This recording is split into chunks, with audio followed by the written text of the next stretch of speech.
We begin at 27:23. Here's a little longer statement. So starting at 23, it'll go through verse 27. So 27:23 to 27:27. Be sure you know the condition of your flocks. Give careful attention to your herds, for riches do not endure forever, and a crown is not secure for all generations. When the hay is removed and new growth appears and the grass from the hills is gathered in, the lambs will provide you with clothing, and the goats with the price of a field. You will have plenty of goat's milk to feed you and your family and to nourish your servant girls. Okay, well, this is a wonderful section teaching us to be provident and to look ahead and to be attentive with the goods that God has given us. God has chosen to use our vocations of labor to provide for our families and for our future lives.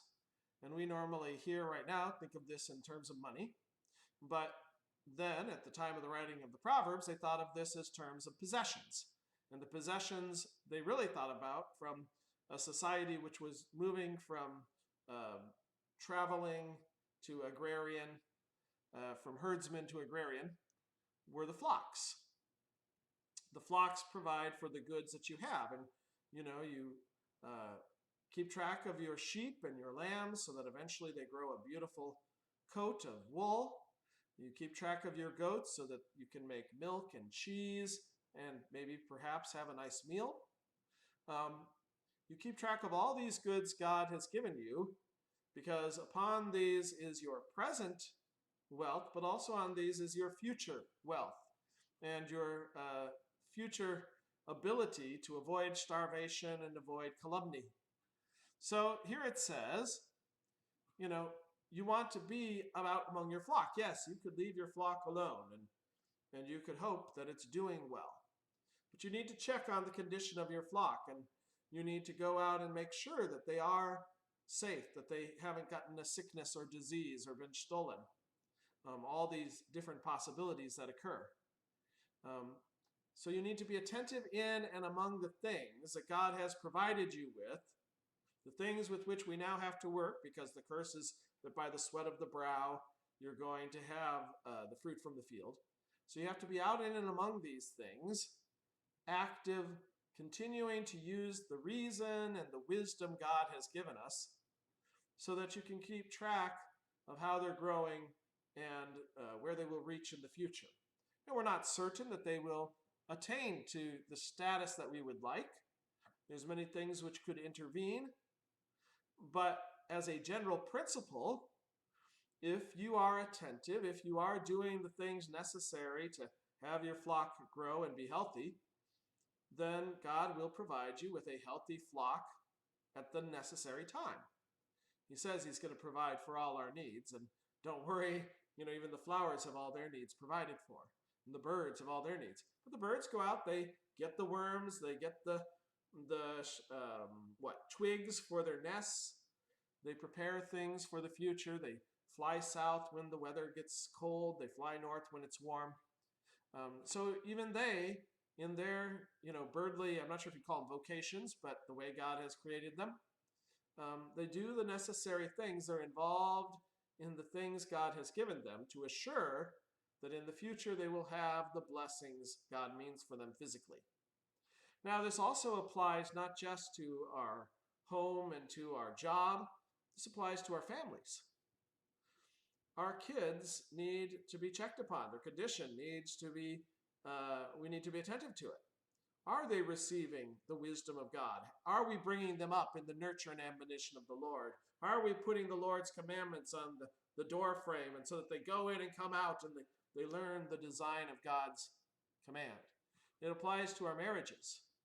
Are we spending time with our spouse? Are we showing them that we love them? Because as in our business, if we watch over our flocks, they're going to grow up and they're going to support us. In our marriage, if we watch over our marriage, then when the times of trouble come, when the times when we have to make big decisions come, it's going to help us out. It's going to be a good marriage. It's going to be strong, and we're going to work together, and we're going to serve one another and serve the Lord in our decisions and our actions.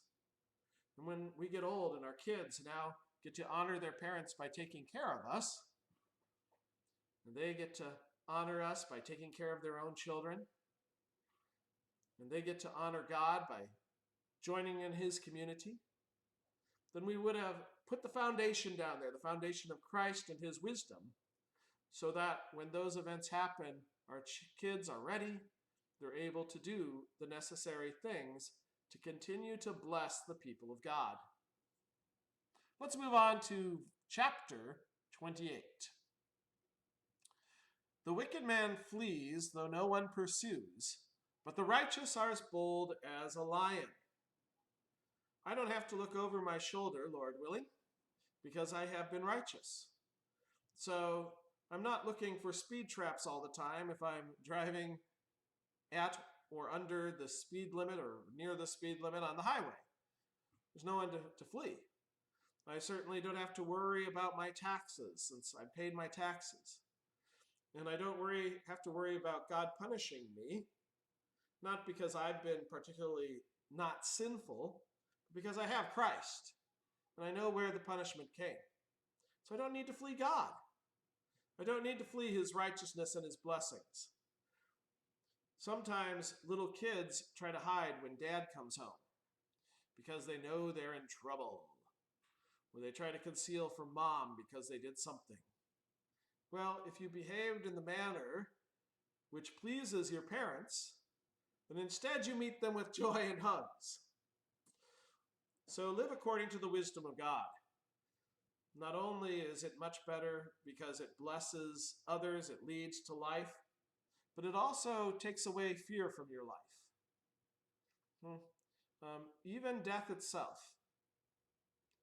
We don't want to die, but when finally death faces us, we're going to go to the judgment, where the wicked man is trying every desperate way to avoid death, we can go, having used all of our reason and skill and abilities to preserve this gift of life God has given.